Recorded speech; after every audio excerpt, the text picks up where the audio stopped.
Hola, ¿qué tal? Buenas noches y bienvenidos al programa de esta noche de martes, un espacio en el que no vamos a hablar de los WhatsApps que se intercambia el presidente del gobierno con sus amistades, sino que vamos a comenzar, hablando de temas que tienen que ver con la cultura en Oviedo y en Asturias, porque si la semana pasada les decíamos que se ponía en marcha toda la maquinaria de los premios Princesa con las distintas reuniones de los jurados, en este caso fallando el premio de Comunicación y Humanidades, en este caso hoy ya ha estado reunido en Oviedo el jurado que fallará mañana el premio de las letras 2025. Asistíamos a la reunión previa de esas deliberaciones del jurado y charlábamos con algunos de los integrantes. Les escuchamos.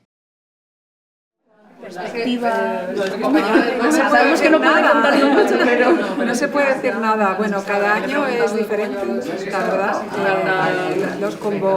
La convocatoria es muy buena, o sea que hay nombres muy potentes de autores y de autoras.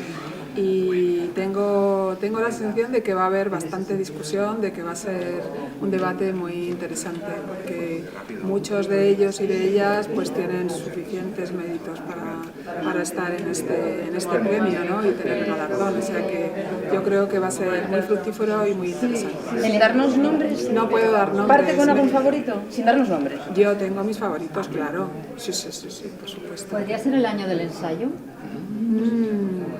Pues sí que hay autores que digamos que su género es un género híbrido, donde están transitando entre la novela, la narrativa, el ensayo, la poesía, el teatro. O sea que pudiera ser. Cada vez hay más jóvenes que participan en ferias, que leen. Usted desde su punto de vista profesional, ¿cómo ve este asunto? Sí, es cierto. Desde hace después de la pandemia, o sea, hace 3-4 años, que se han incrementado muchísimo las publicaciones directas dirigidas a esta banda de público y hay un verdadero boom de libros juveniles y lo que llaman crossbook, ¿no? Libros a partir de los 16 en adelante, sagas, fantasy, literatura romántica muchas veces, distopía, que está causando furor y es muy importante porque es una escuela de lectura todo eso, ¿no? Confiemos en que esas lecturas hagan saltar a otros autores importantes, ¿no? Como los que han ganado este premio. Comentábamos con Santiago también este debate que hay ahora abierto en los colegios sobre si fomentar el uso de tablets o defender los libros. Usted, desde su punto de vista, que toca tantos libros, ¿cuál es su postura? Yo es que no podría decir otra cosa nada más que hay que leer, hay que tocar los libros, porque la experiencia de la lectura, en mi opinión, es una experiencia corporal, táctil, ¿no? La experiencia de la lectura está unido a momentos de nuestra infancia, a sensaciones que muchas veces tienen que ver con el tacto sobre el papel o sobre las cosas que guardamos dentro de los libros, ¿no? Entonces, las pantallas ya nos cargan, nos aburren, nos dejan mal de vista y nos producen más estrés, ¿no? Entonces el libro es un espacio para uno mismo, es un espacio de libertad, es un espacio de retiro y de silencio en un momento en el que necesitamos, ¿no? Mucho silencio. El género más premiado suele ser la novela. Este año está muy... Sí, la novela siempre el premio de las letras, la novela es la primera y el ensayo el último. Es curioso esa separación entre la novela como el primer género de la literatura en cuanto al número de cultivadores y a la atención del público. El público lee novelas más que otra cosa, sigue a los narradores.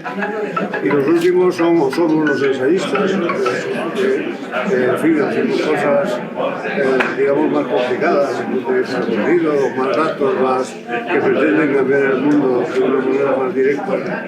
Y la atención que se presta al ensayista pues es muy inferior en general. Los libros, las diferencias de ventas de los libros de ensayista, los libros de novelistas son abismales.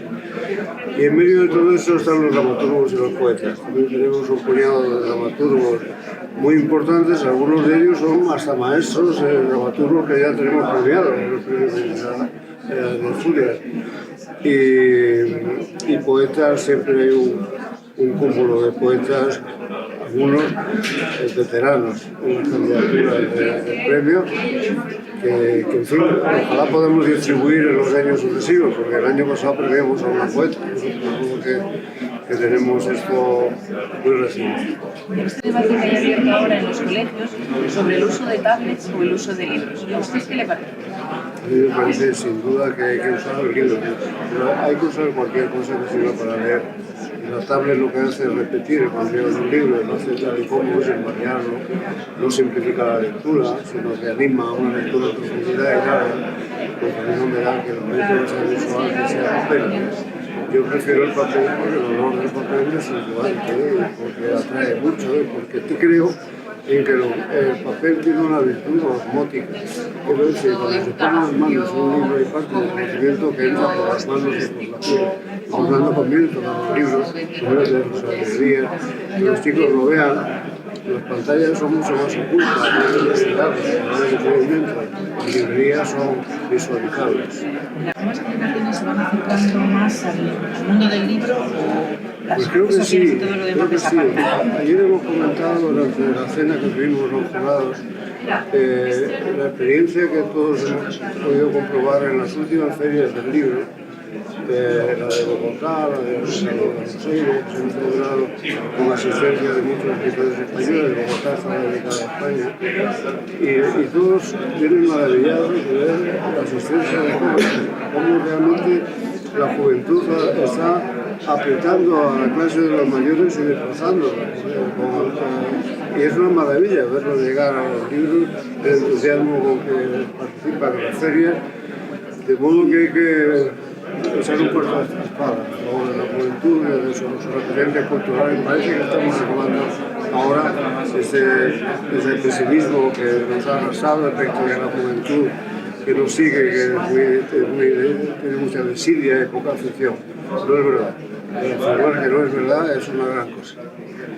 ¿Hay algún candidato que tenga ya varios votos o está la cosa muy igualada? Que yo sepa, no. Yo no, hemos tenido charlas y conversaciones informales todavía y no ha surgido ni un solo nombre individual. Hemos hablado todo el tiempo colectivamente de lo que se va moviendo la lista de candidatos. La literatura muchas veces va más allá de los libros, ¿no? Podría ser un guionista de cine. ¿Hay alguna candidatura relacionada? No sabría decirle ahora mismo. No sabría decirle. Es cierto que la literatura avanza por mil caminos, pero no sabría decirle.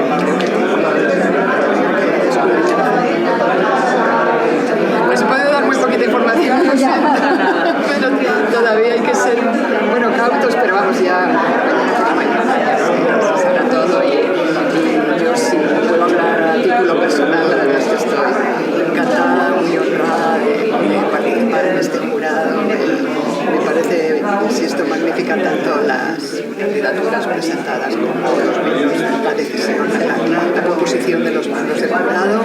Estoy encantada de la historia y de participar en el jurado de estos grandes premios. Este año has presentado tu último libro, ¿estás trabajando ya en el próximo? No, que va, no me da tiempo, estoy acompañándolo todavía en la promoción, acabo de volver de América Latina porque ahora he tenido las grandes ferias del libro en Buenos Aires y no, estoy acompañando a la nueva novela delante de los medios, delante de los lectores y todavía muy particular en este tipo de... Más cultura dentro de lo que es la capital asturiana, ya que el Teatro Campo Amor acogerá el próximo jueves 15 de mayo a las 7:30 de la tarde y el sábado 17 a partir de las 7 de la tarde dentro de la temporada de zarzuela. Una zarzuela también considerada opereta que lleva por título La corte del faraón. Es una opereta bíblica en un acto y 5 cuadros con música de Vicente Lledó y libreto de Guillermo Perrín y Miguel Palacios. Fue estrenada el 21 de enero de 1910 en el Teatro Eslava de Madrid.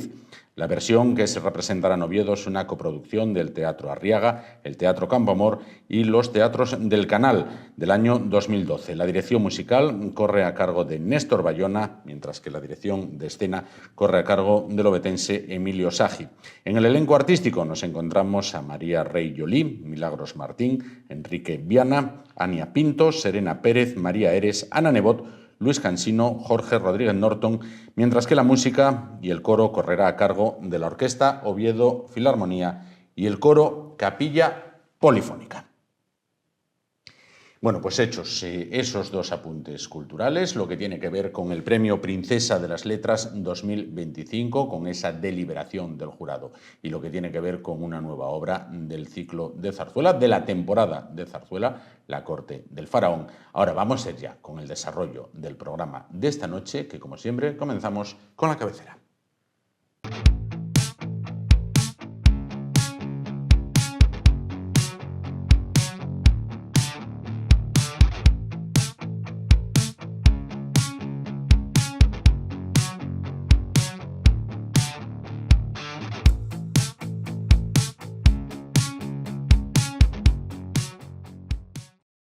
Bueno, pues si hablábamos al inicio del programa de ese Premio Princesa de las Letras que está a punto de fallarse, mañana a esta hora ya podremos llevar hasta ustedes quién ha sido el ganador, quién va a ser el galardonado o la galardonada con ese Premio de las Letras 2025. Hay que hablar de otros premios que también van a tener lugar en la capital asturiana el próximo 29 de mayo, jueves. Hablamos de los premios Liberta que concede anualmente la Asociación Oviedo 21. Se encuentra esta noche con nosotros 3 integrantes de su directiva que paso a presentarles. Por este lado, el presidente José Antonio Riesgo. ¿Qué tal? Buenas noches. Buenas noches. Gracias por estar con nosotros. Por el otro lado, Dolores García de Miguel, que es la tesorera. ¿Qué tal? Buenas noches. Buenas noches. Gracias por estar con nosotros. Y junto a ella, María Ángeles Villa, que es la secretaria de la asociación. ¿Qué tal? Buenas noches. Hola, buenas noches. Bueno, pues entonces llegamos a una nueva edición de los premios Libertas. Antes de ir con los premiados en cada categoría, porque bueno, pues, son unos cuantos, ¿con qué espíritu? Bueno, pues encararon este año estos premios. No sé si hubo mucha deliberación, si la cosa estuvo fácil, difícil, reñida, discutida o no lo sé. En general solemos tener sus más y sus menos, ¿no? Porque cada uno siempre tiene sus candidatos. De todas maneras, en las situaciones excepcionales, como lo que premiamos son a instituciones ya muy consolidadas, pues no, tampoco es excesivamente complicado en el sentido de que hay, digamos, casi una base de datos de candidatos sobre los cuales decidimos, ¿no? A veces hay situaciones particulares, por contingencias especiales, como ha sucedido este año, con algunos de los premiados, pero que en general no suele ser complicado. No, de momento no llegamos a las manos. Bueno, y que todo continúe así, que ya hay bastante crispación en otros ámbitos, ¿no? Bueno, han hecho una selección de premiados que nos la dirán ahora, la veremos ahora, pero creo que es como una foto transversal porque se tocan varias áreas, es decir, no están centrados en un ámbito específico, sino que se ha querido, bueno, pues abrir un poco el abanico representando un poquito a todos, ¿no?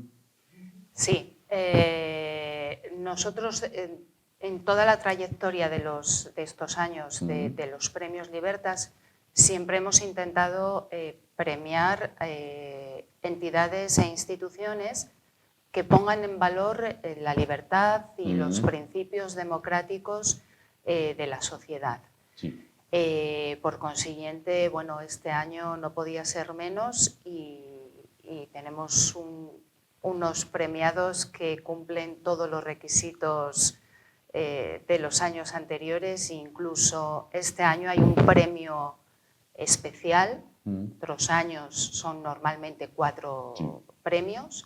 Este año hay un 5º premio especial a la UME, a la Unidad Militar de Emergencias, por por todo lo que han hecho y la labor tan impresionante que han hecho, sobre todo en las inundaciones de Levante, en octubre de 2024. Sí, en la zona de Valencia, que parece que fue ayer y ya han pasado unos cuantos meses y allí están todavía aquella gente peleando. Bueno, decíamos, unos premios que representan lo que son los valores que defienden ustedes, con la UME, en este caso, como premio especial, como premio añadido, más cuando, según el último informe del CIS, el Ejército es la institución española mejor valorada por los ciudadanos, y eso en un país en el que es difícil que dos nos pongamos de acuerdo en la misma cosa, pues sin duda es que lo están haciendo bien. María Ángeles, como secretaria de la asociación, Voy a pedirle los datos de intendencia, día, hora, lugar. Bueno, pues los premios se entregarán el día 29 de mayo, son jueves. El acto se iniciará a las 19:30 horas.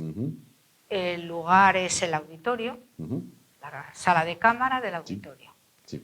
Y esperamos que los obetenses e incluso muchos asturianos nos acompañen en este acto, porque de verdad que los años anteriores ha resultado ser un acto muy bonito. Sin duda. El año pasado lo veíamos Sí. bueno, pues, en televisión en esta casa porque bueno, pues tuvieron a bien cedernos las imágenes. No sé si este año podremos hacer lo mismo. Yo creo que sí. A priori sí. Bien, perfecto. Le cojo la palabra entonces. Bueno, presidente, especifíqueme un poco. ¿Quiénes son los premiados según las categorías? Me gustaría hacer una postilla que, Sí. vamos a ver, como aunque los premios llevan el término de libertad, nosotros no estamos pensando en la política. Con lo cual, porque puesto que los premios no tienen de naturaleza política.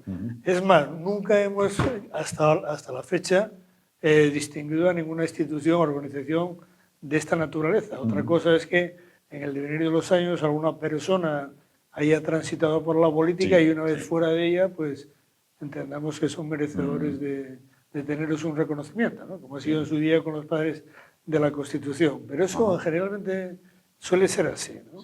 Entonces, nosotros habitualmente, aunque casi lo podría contar mejor la secretaria, que lo sabe mejor que yo, organizamos 4 premios de alguna manera escalados, ¿no? Que son de Oviedo, Asturias, España y el internacional. No, básicamente porque lo que tratamos es de vincular un poco las instituciones galardonadas a este nivel de referencia, aunque a veces el hecho de que sea un premio de Oviedo no significa que la entidad no tenga proyección, proyección nacional o internacional, ¿no?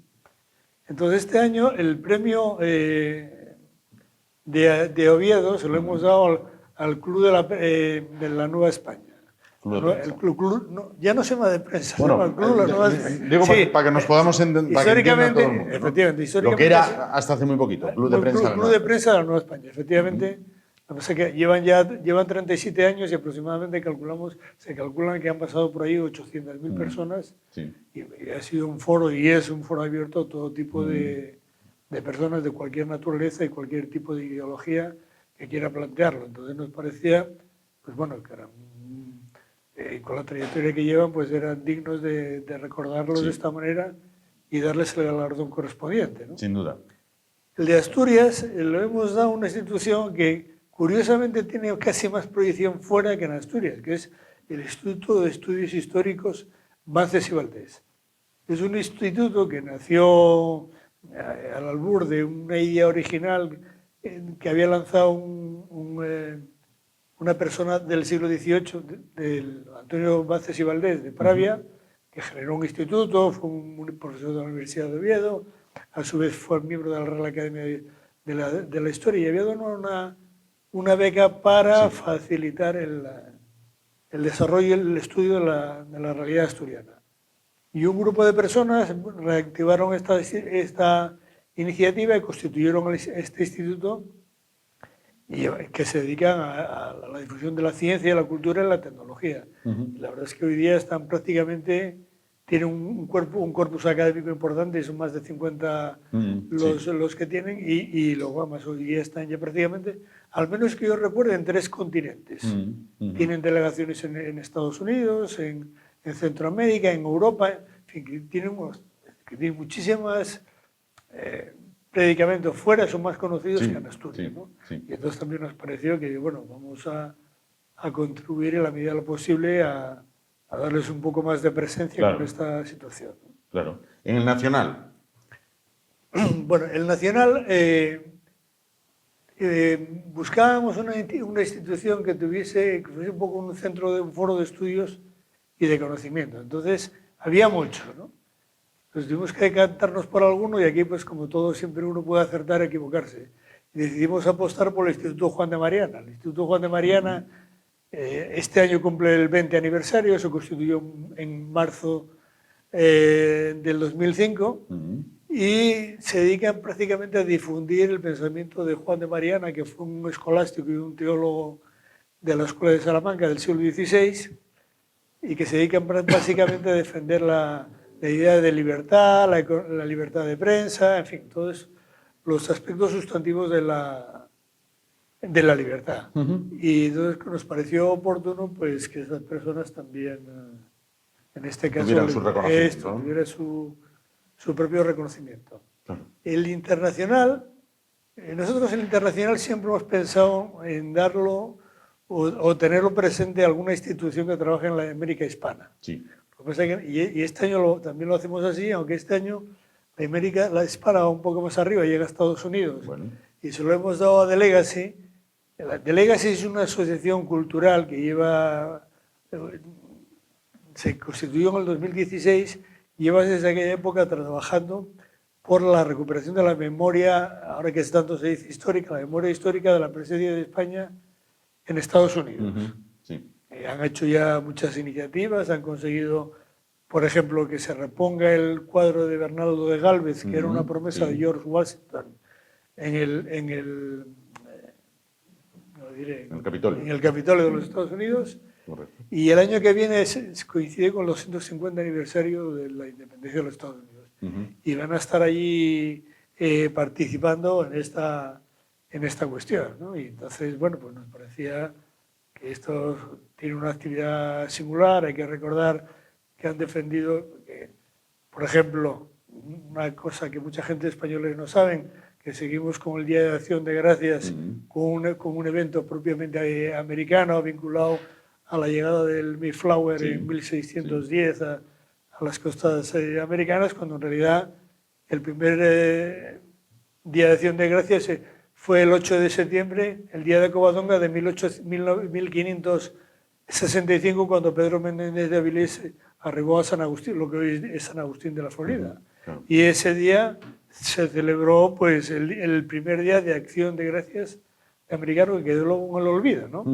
Pero que hay que recordarlo, que la Acción de Gracias americano es una idea y un proyecto español más de 40 años antes de que los ingleses llegasen a aquellas costas, ¿no? Aquellas costas de Florida. Y además llegó el Día de la Virgen de Covadonga, curiosamente, el 8 de ¿Y de mano de un asturiano? Y de mano de asturiano. Dicen Pedro Menéndez de Avilés, aunque hay algunos meticulosos que dice que era de Riberas de Pravia, porque aunque parece que nació en Avilés, o que Blanca Vivantes creció en Avilés, se dice, o hay algunos que defienden, que su madre cuando llegó a las horas del parto se fue a Riberas de Pravia, de donde era originaria, y que el parto se produjo allí, aunque luego volvió a Avilés. Pero bueno, eso son cuestiones de los historiadores, que seguro que se pelearán unos u otros en función de los intereses. Pero bueno, queda dicho esta situación. Y luego este año, ya cuando ya habíamos fallado los premios, que esto lo hicimos a finales sobre el 20 de noviembre, aproximadamente, de octubre, perdón, fue cuando vino el evento de la Dana. Entonces nos pareció que era una situación extraordinaria y que teníamos que darle un reconocimiento a la Unidad Militar de Emergencias. Entonces hicimos una reunión extraordinaria y hemos dado este año con un carácter especial un premio a la Unidad Militar de Emergencias. Un quinto premio. Esto es así, ¿no? A la Unidad Militar de Emergencias. Bueno, entiendo que los premiados han confirmado su presencia y estarán en Oviedo y estarán, bueno, pues en el auditorio en esa fecha, ¿no? Entiendo. Sí, por supuesto. Y además, pues lo han aceptado encantados, o sea, la mayoría de ellos. Y bueno, a mí me gustaría remarcar un poco la importancia de conceder a The Legacy ese premio. Entre otras cosas porque las relaciones Asturias-Estados Unidos de América del Norte pues prácticamente son inexistentes. Y yo creo que deberíamos profundizar un poco más y por lo menos darnos a conocer. Porque creo que es importante para un posible intercambio cultural incluso entre España y Estados Unidos. De hecho, las relaciones culturales no son, en mi opinión, lo que deberían de ser. Aparte de la comisión Fulbright, que envía a muchos estudiantes tanto como a investigar como a hacer un doctorado allí, hay poco más movimiento en ese sentido. O sea, yo creo que se debería de establecer una mayor correlación España-Estados Unidos. Claro. Sobre todo pues, en zonas como California, donde muchísima gente habla español. Y Florida. Florida está realmente poblada por americanos cubanos, ¿no? Y bueno, Nuevo México, incluso Texas. Yo creo que ahí deberíamos de trabajarnos un poco más las relaciones, Claro. porque bueno, son gente poderosa y son gente que, incluso para actividades culturales, ellos tienen mucho interés en potenciar y desarrollar relaciones entre países para poder conocer un poco más quiénes somos, tanto ellos como nosotros. Claro, claro. Además entiendo, Dolores, la puerta comercial quizás es la llave que luego abra otras puertas. Por supuesto. Entiendo, ¿no? Por supuesto que No sí. menos importantes, en este caso. No menos importante. Y de las que no andamos sobrados. No, para nada. Efectivamente, ¿no? Para. Claro. Bueno, vamos a ver, José Antonio, Dolores, María Ángeles. Llevan ustedes, están ustedes al frente de la Asociación Oviedo 21 y conceden los premios Libertas. Hoy me preguntaba una persona que me preguntó, ¿y qué es esto de los premios Libertas? ¿Qué es la Asociación Oviedo 21? Se lo explicaba y me decía, la sociedad española ahora mismo está anestesiada, está dormida. Lo mismo da Juana que su hermana. O sea, es como que puede pasar cualquier cosa. Que notan que hay eso, que la sociedad está dormida, anestesiada, que tiene que haber prácticamente un terremoto, un tsunami, en el apartado metafórico, obviamente, para que la gente tome conciencia, se genere debate, haya una preocupación, o vivimos más en ese sonambulismo. Totalmente de acuerdo. La sociedad está totalmente anestesiada, nos da igual todo, viendo el devenir de las situaciones en las que estamos viendo que se está convirtiendo el país. Yo personalmente no entiendo qué es lo que hace falta para que la gente se mueva, para que alguien diga, no me hagáis comulgar con ruedas de molino, que esto no es así, ni fue así nunca, ni va a ser así. No sé, nosotros dentro de nuestra asociación, pues intentamos eso, mover un poco conciencias e intentar que la gente se mueva y sea consciente de que hace falta movilizarse, que hace falta que se escuche la opinión de los que vivimos en este país y que formamos parte del día a día. Claro. María Ángeles, como secretaria de la asociación, ahora, una vez que ya han fallado estos premios, el 29 de mayo se entregan, con esta edición los premios están plenamente consolidados, queda ya ponerse a pensar en los siguientes. O sea, esto no para, ¿no? No, ese es terminar, hacer la entrega de los premios y empezar al día siguiente a organizar el premio del año 26, los premios del año 26, porque realmente llevan mucho trabajo. Hay que primero buscar por parte de la asociación a quién se propone, claro. Luego pues votar. Habitualmente la votación es unánime, o sea, estamos totalmente de acuerdo todo el grupo de personas que lo constituyen la asociación. Y después contactar con los premiados y empezar a mover todo el aparato. Supone un montón de tiempo, no mucho más de lo que parece. No es una cosa que se haga no. de un día para el otro. José Antonio, hablábamos antes con Dolores sobre esos sonámbulos que parece que en muchas ocasiones estamos.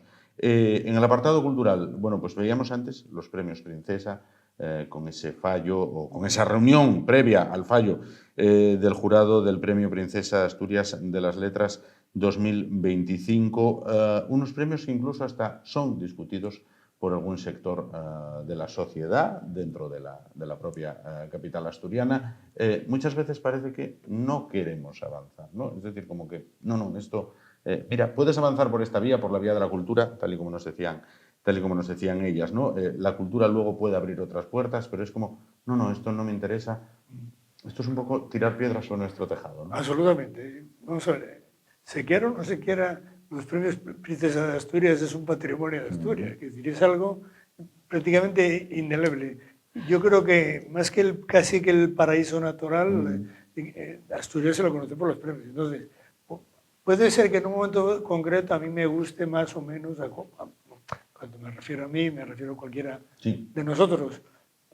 Nos puede gustar más o menos un galardón, un premiado, o que sea acertado o no, pero vamos a ver, lo que no se puede poner en tela de juicio es una trayectoria de más de 40 años de una institución que ha dado lo mejor que tiene Asturias y que ha puesto Asturias y España en todo el contexto internacional. A mí me parece que cualquier apoyo que se le pueda dar a los premios Princesa de Asturias es poco, porque es que hoy día es una de nuestras identidades, más allá de efectivamente que cualquier fallo pueda ser opinable, ¿no? Pero como proyecto es una cosa que está fuera de toda duda. Es realmente sorprendente, pero bueno. Sin duda que así es. Así es. Vamos a ver, nos decía antes María Ángeles, a ponerse a trabajar en el día 30 ya en la nueva edición, pero en lo que es el día a día, más allá de los premios, la asociación, ¿qué hay previsto de aquí a final de año? Bueno, de momento, la primera preocupación que tenemos es sobrevivir. Bueno. Porque lo digo sobre todo desde el punto de vista financiero. Bien. Porque, lógicamente, nosotros hasta este momento, salvo algún apoyo evidentemente que tenemos del ayuntamiento, sobre todo en términos de infraestructura, de dispositivos materiales para la ejecución material del hecho, es decir, nosotros no tenemos ninguna subvención, con lo cual tenemos que estar casi de pedigüeños por la calle tratando de buscar patrocinadores, que afortunadamente todavía hay gente sensible que contribuye, pero que bueno, que necesitamos ampliar el eco porque, en fin, cuanto más apoyos tengas, más posibilidades tienes de hacer más cosas. Entonces, esa es una de las preocupaciones. Y luego la segunda cuestión, nosotros estamos muy interesados en desarrollar un área de trabajo vinculada al área de la hispanidad, porque de suyo es el contexto en el que estamos y en este mundo global donde es una cuestión de bloques, los bloques hoy ya no son este, oeste y otra cosa, ¿no? El tablero ha cambiado. Ha cambiado completamente y el que no lo quiera entender así, pues lo va a pasar un poco mal. Y creo que el escenario hispanoamericano en su conjunto es un escenario que debe, con casi 700 millones de habitantes y con la demografía que tenemos, sobre todo en el lado americano, no tanto en el español, pues bueno, pues no deberíamos de tardar mucho en ponernos cerca de los 1.000 millones de habitantes. En Estados Unidos casi el 50% de la población actualmente habla en castellano y de hecho una de las últimas medidas que tomó Donald Trump fue la protección del inglés porque más allá de lo que dice, notan que el avance del castellano o del español va a ritmo agigantado, ¿no? Y en ese sentido yo creo que todo lo que sea unar esfuerzos, porque en realidad somos todos hijos de la misma madre, entonces no tiene ningún sentido que tratemos de entendernos con Lituania, con todo el respeto que le tengo, unos señores que viven al frío, con el cual no tenemos nada en común, o muy poco, y resulta que los que son realmente nuestro otro yo, que son los que están en el otro lado de allá, del mar, pues no estamos así, ¿no? Como digo esto, digo los de Filipinas y algún otro parte de lo que un día fue la Gran España, ¿no? Por decirlo así, ¿no? Claro, o como se estudiaba antes en el colegio, el imperio donde no se ponía el sol. Esto. Entonces, en ese contexto... Ya no se estudia, ¿eh? Ojo, esto ya no se estudia. Sí.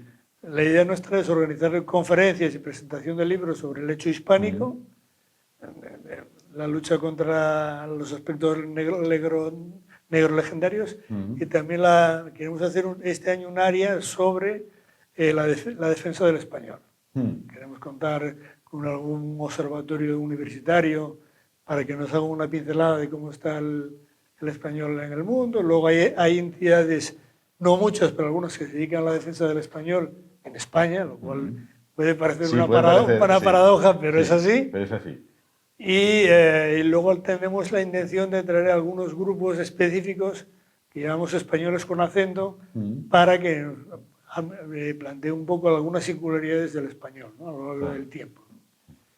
Y teníamos también alguna otra cosa más en cartera, pero vamos a ver si primero conseguimos cerrarlo. Primero Volveremos a anunciarlo antes de... Paso a paso, ¿no? Hay que cuadrar las cuentas, tesorera. Eso es complicado, sí. Muy complicado. La verdad es que, como dijo José Antonio, hasta ahora no contamos con ninguna subvención del Ayuntamiento ni del Principado. Lo que sí tenemos es que tenemos un grupo de patrocinadores que colaboran con nosotros y que apuestan y creen en nosotros. Y después, pues sí contamos con la ayuda del Ayuntamiento en la cesión de infraestructuras. Sí.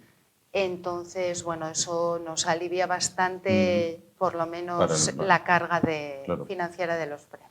Claro.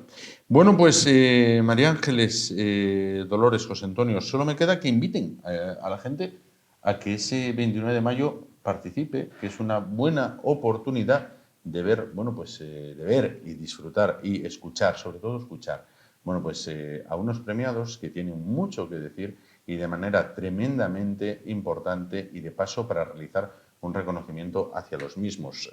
Claro, quizás el más popular, el más conocido, sea la UME, la Unidad Militar de Emergencias, de la que, como dice una persona muy querida para mí, solo nos acordamos de Santa Bárbara cuando truena y de la UME cuando hay una desgracia. En este caso, en Oviedo, desde la Asociación Oviedo 21 se han acordado de ellos no cuando hay una desgracia, en este caso, sino para mostrarles su apoyo y testificar su reconocimiento. Solo me queda que inviten. Venga, adelante. Sí, yo invito, por supuesto, a todos los ovetenses, pero no solo a los ovetenses. Aunque nuestra asociación es Sociedad Civil Oviedo 21, los premios Libertas son los premios Libertas del Principado de Asturias. Entonces, por favor, tanto a la costa como al oriente o al occidente, pues ahora que los días son largos, se puede venir a ver este acto que de verdad resulta muy bonito y de paso, pues que entre todos los asturianos demos un reconocimiento a personas que por su defensa de la libertad y por su lucha por la libertad de verdad merecen que les reconozcamos. Claro. Entonces, por favor, que estáis todos invitados. Pues queda la invitación hecha. María Ángeles Villa, secretaria de la asociación, muchísimas gracias. Gracias. Dolores García de Miguel, tesorera, muchísimas gracias por estar con nosotros. José Antonio Riesgo, presidente de la Asociación Oviedo 21, enhorabuena por este elenco de premiados y estamos en contacto para poder entrevistar a alguno de ellos en el momento en el que ya se encuentren en la capital asturiana. De acuerdo. Muchísimas gracias. Ahora nos vamos muy rápido a publicidad. Volvemos, continuamos el espacio de esta noche. Ya nos espera Roberto Rodríguez, administrador de fincas en ADF Grupo. Hasta ahora mismo.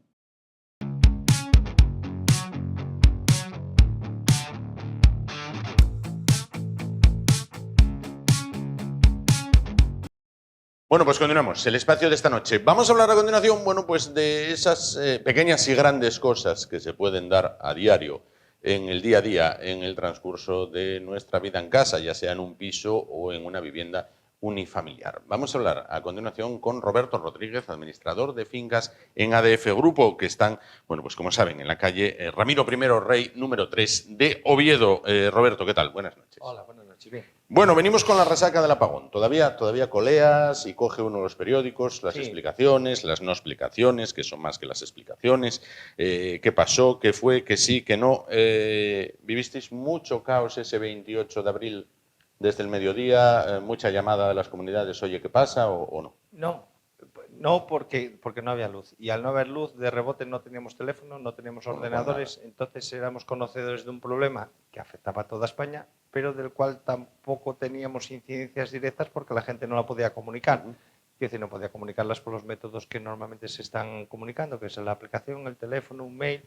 Todo eso al final no estaba funcionando. Y al no estar funcionando, pues nada podíamos hacer. También es verdad que ante este problema que ha surgido, en la extensión que ocupa, que fue todo España, tampoco tenemos capacidad de hacer. Quiere decir que no haya luz, el ascensor no va a poder funcionar, el portón del garaje no va a funcionar, y aunque llamemos a un técnico, está claro que ya es una cuestión de fuerza mayor en la que nadie puede intervenir, salvo los que intervinieron al respecto, que fue el gobierno, las eléctricas y derivados, y restablecieron la situación pues al final del día. Claro, quizás lo más grave puede ser una persona atrapada en el ascensor, ¿no? Me Sí, imagino. sí, de esas sí que os ha pasado, pero a través de avisos a vecinos o otro tipo de mensajes ya directos, pero con el entorno de donde está y donde se produce el hecho, al final se fueron avisando. De hecho, los técnicos también estuvieron revisando las instalaciones, ellos sin que se les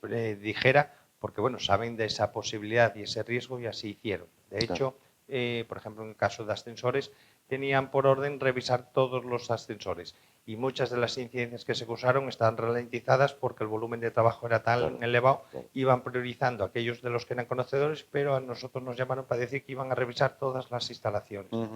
Claro. Por otro lado, vamos a ver, todo esto que se habla de vivienda domótica, vivienda que manejo todo con el móvil, bajo las persianas con el móvil, enciendo la luz con el móvil, todo esto. Todo esto se viene abajo cuando pasa una cosa de estas.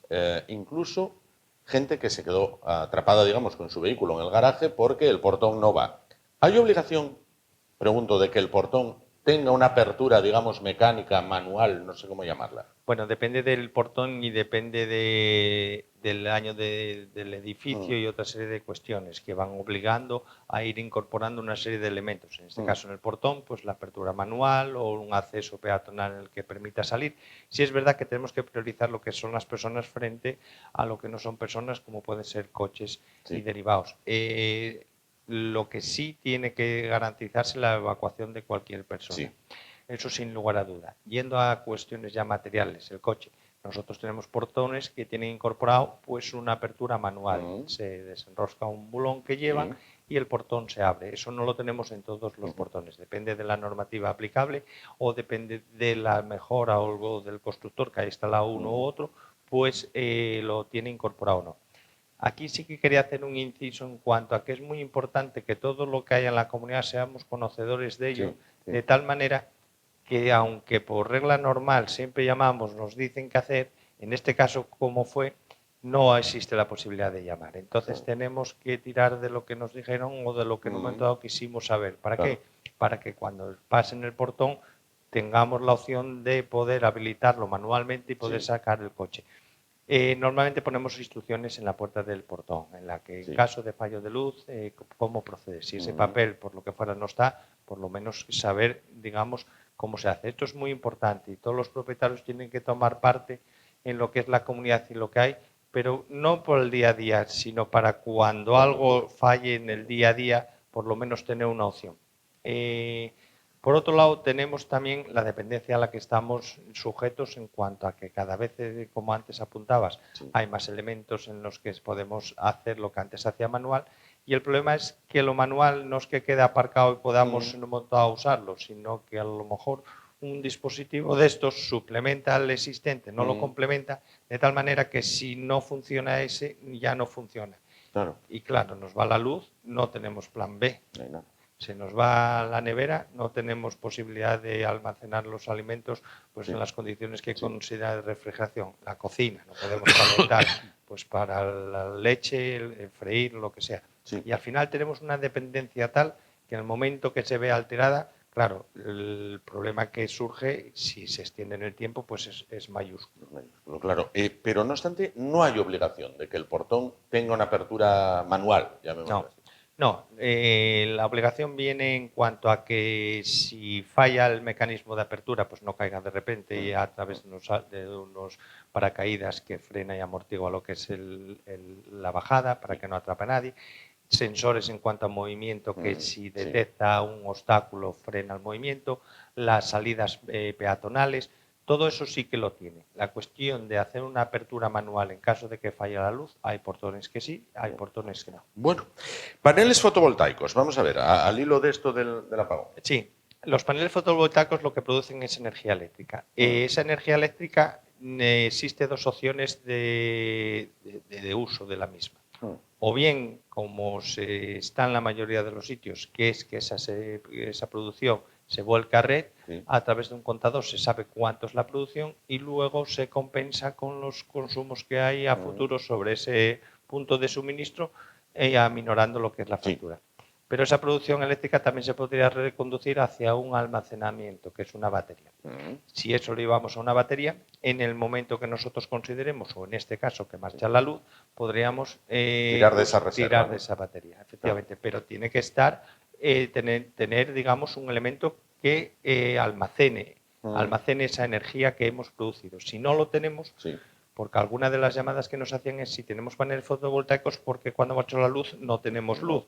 Y es porque no tenemos el almacenamiento. Las baterías son elementos caros, son elementos que ocupan mucho espacio, mayor tamaño, mayor almacenaje, y luego lo que implica las baterías. Las baterías no solo es la propia batería, estamos acostumbrados a la del coche, que es una batería pues bueno, muy sencilla, pero las baterías que al final llevan los coches eléctricos requieren de una refrigeración y requieren de unos elementos que al final ya no es solo el almacenaje, sino dotarla de ciertas características por el calor que disipa lo que es la energía eléctrica. Y si estamos hablando de unas dimensiones de los paneles fotovoltaicos para almacenarla, pues tendríamos que tener, por un lado, un espacio bastante considerable, y ya no solo espacio, sino una infraestructura que al final garantice que esas baterías no suponen ningún riesgo, que estamos escuchando en las noticias que algunos coches pues se han quemado por culpa de... Claro, si esto lo elevamos a mayor tamaño, las baterías de una vivienda, no, de una comunidad, pues al final tendríamos que ir a una infraestructura bastante considerable que no tenemos, yo en las comunidades que administro, ninguna. Y luego hay una cuestión también que nos indicaban que claro, que no funcionaban las luces de emergencia. Sí funcionaron, pero dejaron de funcionar. Las luces de emergencia, digamos, que estamos acostumbrados a ver en los pasillos o en los garajes, tienen la misión, digamos, en cuanto haya una emergencia, que al final, el que marche la luz, garantizar esa luz que al final permita la evacuación. Las emergencias es un elemento que no solo él por sí mismo da lugar a que nos ayude a evacuar, sino las señales que estamos obligadas y demás, donde hay salida, las flechas donde nos indicen por dónde hay la salida, pero claro, tienen una duración limitada. Y el hecho de que estemos 12 horas sin luz, esas emergencias no van a garantizar las 12 horas con luz, porque no están hechas para cuando marche la luz. O sea, sí lo están, pero no para cuando hay una interrupción del suministro como nos ha pasado. Es derivado de una emergencia, que puede ser un incendio, puede ser un cortocircuito, y, por ejemplo, en 30 minutos mínimo que tienen que estar las emergencias, nos da tiempo más que de sobra a evacuar un edificio, el que sea. Pero claro, no podemos pretender que corten la luz a las 12 y a las 9 de la noche tengamos las emergencias, porque la batería, digamos, condiciona y frena lo que es el uso de esa luz en un tiempo determinado. Si queremos que tengan luz cuando marche luz, tendríamos que dotarlas pues, de una batería mayor. O sea, tienen una autonomía limitada en este caso. Correcto. Bueno, dejamos el tema del apagón por el momento. Dicen que no va a haber otro. Bueno, pues vamos a pensar que así es. Esperemos que así sea. Y antes, cuando nos colocaban los micros, dije, bueno, entiendo que ya habéis apagado las calefacciones, pero no. No. Y eso que estamos en mayo ya. Efectivamente. Nos pasa tanto en octubre, noviembre, que es el encendido, como en abril, mayo, que es el apagado. Se da la circunstancia de que hay momentos en estos periodos en los que puede venir una semana buena, puede venir una semana no tan buena. La buena está claro que nos invita a pagar, la no tan buena a esperar. Y es en el momento en el que estamos. Ha venido una semana muy buena a finales de abril, a principios de mayo, pues retornó un poquitín hacia lo no tan bueno, hubo un poco de descenso de temperaturas, hay algo de aire frío. ¿Qué ocurre? Que al final nosotros tenemos que llevar a cabo una instrucción que reúna, digamos, la voluntad de todos. Y está claro que a lo mejor con esta temperatura hay propietarios que dicen no hace falta calefacción, pero probablemente haya otros que sí. Entonces, bueno, en esa unificación un poco del criterio y contentando en cierta medida a todos, intentamos pues a lo mejor retrasar o adelantar el encendido o el apagado en la medida en que tampoco tenemos claro si corresponde o no corresponde. Entonces tenemos un servicio y lo que se trata es de que los subpropietarios hagan uso. Que vayamos una semana más o dos en cuanto al apagado o en cuanto al encendido, que lo retrasemos o lo adelantamos, está claro que supone un coste, pero el coste mayor es cuando realmente se demanda el servicio, que son las épocas de diciembre, enero, febrero. Ahora mismo no digo que no tenga coste, pero es un coste, digamos, bueno, abordable y nada que en un momento dado comprometa las cuentas de la comunidad. Entonces, el alargar una semana o dos, si eso satisface pues, a varios propietarios, aunque no en su totalidad, que también al final tenemos que ceder un poco todas las partes porque mañana será otra cuestión y tendrán que ceder los que cedieron con la calefacción o viceversa. Entonces, bueno, se trata de poner en combinación un poco a todos y en la medida posible pues ponernos cada uno en su lugar y concretar algo, pero bueno, que es muy temporal y muy concreto, una semana, dos. Tampoco se diluye un poquito. Bueno, estamos rumbo al verano, a pesar de que continúan las calefacciones, como bien han escuchado, como bien han visto, pero hay que echar ya el ojo, hay que tener la vista puesta a ese verano, a esas vacaciones, demás. ¿Hay alguna novedad con los pisos turísticos tan traídos y tan llevados o estamos como estábamos? No, de momento quiero decir, sí es verdad que no se hace tanto eco de información al respecto porque ya tuvo su momento. Ahora mismo no hay nada nuevo que no haya habido con anterioridad en cuanto a la posibilidad de poder permitir el uso de viviendas turísticas conforme a la normativa que salió en enero de 2025 y aplicable a partir de abril, en la que se requiere la autorización de la comunidad expresamente para permitir eso, además de otras cuestiones a nivel urbano del ayuntamiento en el que corresponde.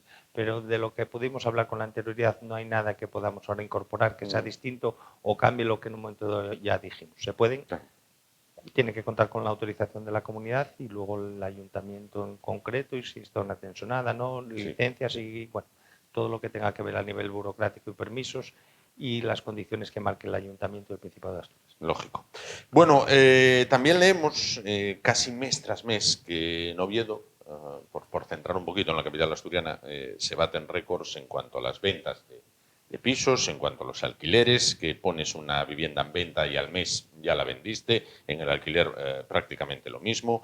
No vamos a entrar en el tema de precios, pero sí vamos a entrar en ese proceso de venta con lo que se llama certificado de deuda en la compraventa. ¿Qué es esto, el certificado de deuda? Bueno, en una venta está claro que intervienen varios partícipes, mínimo sin lugar a duda comprador y vendedor, y luego alrededor pues lo que tienen que ver con notarios, registrador de la propiedad y la figura de administrador de fincas, bueno, también tiene su papel.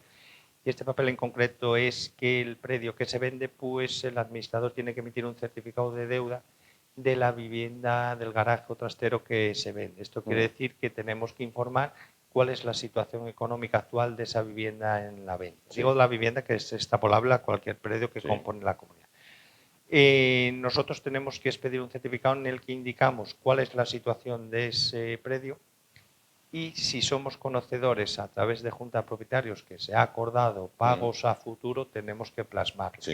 Aunque no se hayan devengado en su totalidad o aunque sean, digamos, rateados en el futuro. Por ejemplo, si hay una derrama de 12 meses, estamos por mes 6, tenemos que informar de que existen otras 6 mensualidades de una derrama que se aprobó y el importe de cada una de ellas. Si esa derrama está abonada, tenemos que indicar que está abonada. Si está pendiente de pago, pues está pendiente de pago. Nos pasa con la lectura de contadores.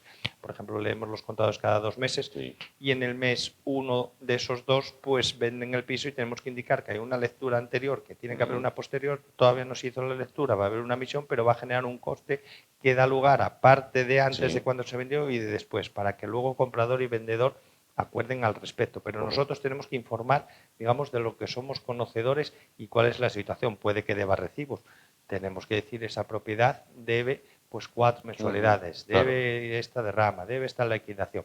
Y eso es un documento que se incorpora a la escritura y el comprador y vendedor, pues en virtud de lo que acuerden al respecto, son conocedores de la situación y luego pues ellos ya lo incorporarán en una obligación o no, pues bajando el precio. Bueno, ya es una cuestión privativa que allá no nos metemos. También se da el caso de que no se presenta el certificado de deuda. Eso es una obligación, digamos, pero el caso de no presentarse también da lugar a un acuerdo entre las partes de que uno puede eximir al otro o si no se dice nada al respecto, tanto comprador como vendedor responden solidariamente de la deuda en curso de los 3 años anteriores. 3 años. Por lo que no vale decir que muchas veces nos pasa es que yo lo compré libre de cargas, es que yo lo compré y a mí no me dijo nada y no es mío. Mucho cuidado, quiero decir, el certificado de deuda es el único documento que sí me obliga, en el caso de una transmisión, de saber que se debe o no. La omisión ya responde a cuestiones ya privativas, pero la omisión y el no hacer mención a ello, al final involucran a los dos partícipes en este proceso que es comprador y vendedor. Entiendo que esto se expide de manera rápida, ¿no? Bueno, nosotros estamos dando un plazo de 7 días. Plazo de 7 días, digamos, para tener un poco de margen, porque hay comunidades en las que tienen, pues bueno, unas cuentas que implican lectura a contadores, implican derramas, implican, por ejemplo, los paneles fotovoltaicos, que es un pago diferido en 5 años, implican liquidaciones. Entonces hay certificados que nos llevan un poco menos de tiempo y más. En 7 días, digamos, es un plazo máximo que es, por supuesto, que nos da tiempo, pero jugamos con la ventaja de que no lo podemos hacer a lo mejor sobre la marcha, pero tenemos unos días para ir elaborándolo y revisar que no nos falte nada. Sí. Más que nada porque ese certificado luego nos responsabiliza. Yo como emisor del certificado, si algo omito, claro, en cierta medida estoy alterando pues un proceso de compra-venta con una información de la que tenía que plasmar y no he plasmado, y al final esa responsabilidad también me acabo siendo partícipe, porque si yo digo que no debía y se me olvidó un recibo, el vendedor me dirá, oye, dijiste que no. Y yo dije que no, pero me equivoqué y bueno, entraríamos ya a un lío. A ver qué pasa. Efectivamente. Aunque me decías que puede omitirse, lo normal es que se haga, ¿no? Lo normal es que se haga. Y lo normal es que el comprador, por supuesto, en las conversaciones que mantenga con el vendedor y viceversa, está claro que tiene que haber confianza, pero esa confianza se mitiga en parte pues con todos estos tipos de documentos que reflejan lo que sí probablemente haya dicho, pero mejor lo escrito que lo hablado, y sobre todo comprador-vendedor en cuanto a que se dice muchas cosas y a veces, no digo que se mienta, pero a veces no se dice toda la verdad. Entonces todos estos documentos al final da lugar a que tengas mayor certeza de lo que realmente hay y haya una responsabilidad detrás de ese documento, que es lo que nos afecta, y nosotros como profesionales al expedir ese documento hacemos por contemplar todo lo que exista, independientemente ya de a quién corresponda, porque son acuerdos privados. Pero bueno, nuestra participación en cuanto a dar más luz a ese proceso, en lo que nos compete a nosotros a través del certificado, es obligatorio, y en caso de no presentarlo, más que recomendable, vamos. Voy a finalizar, antes de haceros la pregunta que tiene que ver con vosotros, con ADF, con una pregunta que ya te hice en una ocasión, pero es una pregunta por encargo, que me piden que te haga. Una persona, por ejemplo, vive en Madrid y compra un piso en Oviedo, o 2, o los que sean. Sí.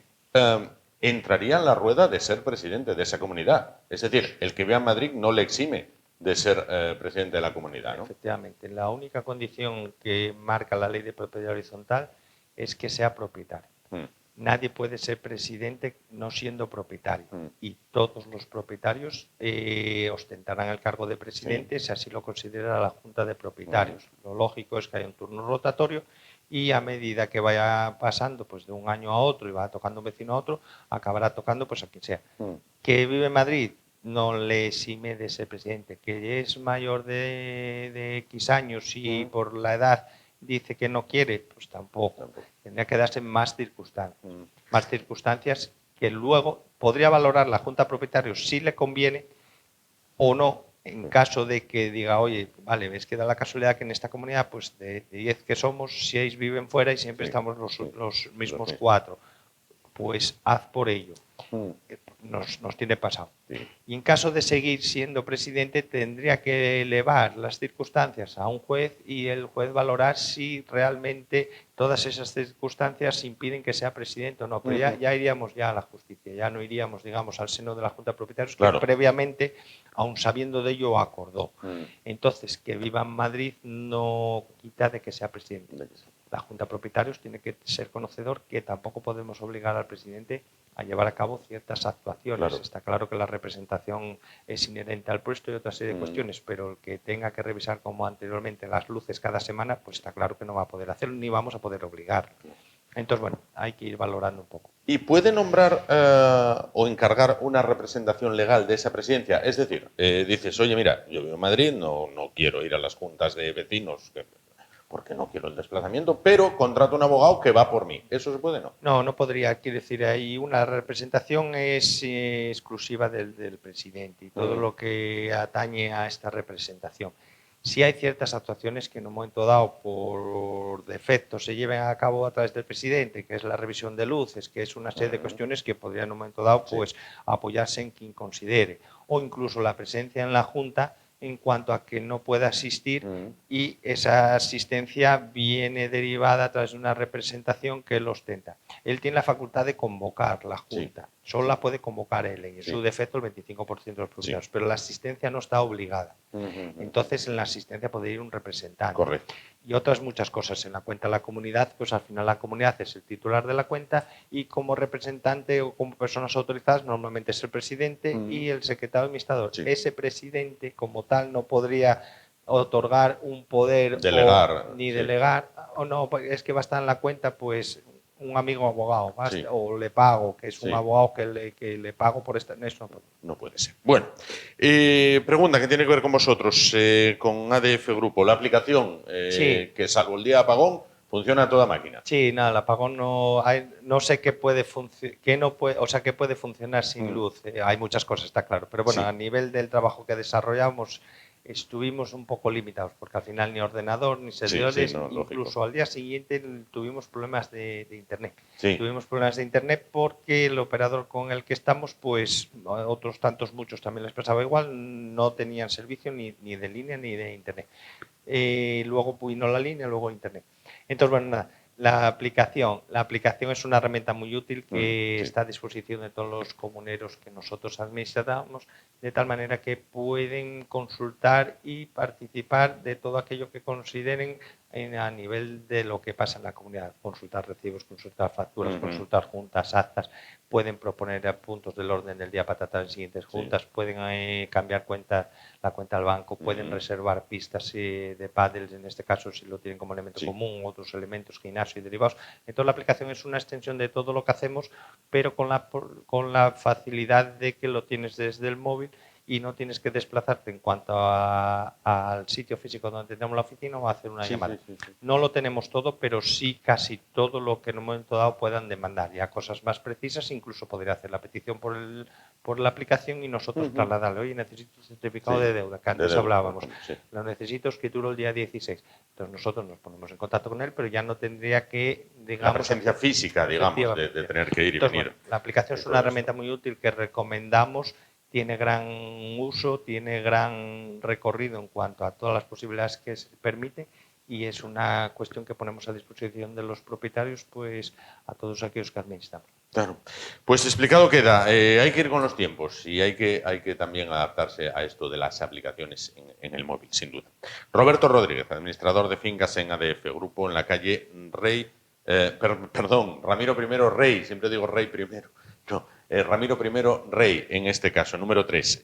Gracias por estar con nosotros esta noche. Vosotros. Nos vamos, pero volvemos, continuamos en un momento el programa de esta noche. Hasta ahora mismo.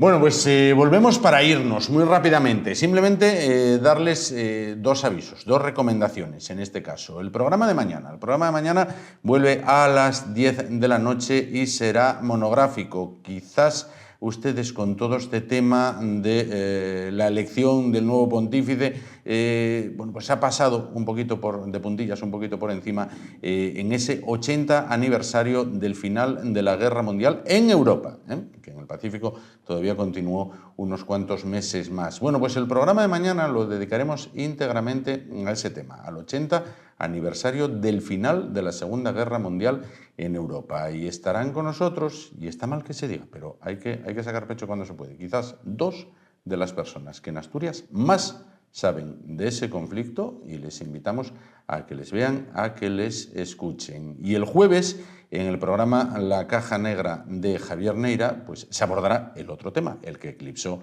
al del aniversario del final de la Guerra Mundial. Bueno, pues Javier Neira pilotará esa caja negra, abrirá esa caja negra para hablar de lo que le espera a la Iglesia y los retos de la Iglesia con el nuevo pontífice, con León XIV. Hechas estas recomendaciones, nos vamos. Gracias por su atención, ánimo y adelante. Buenas noches.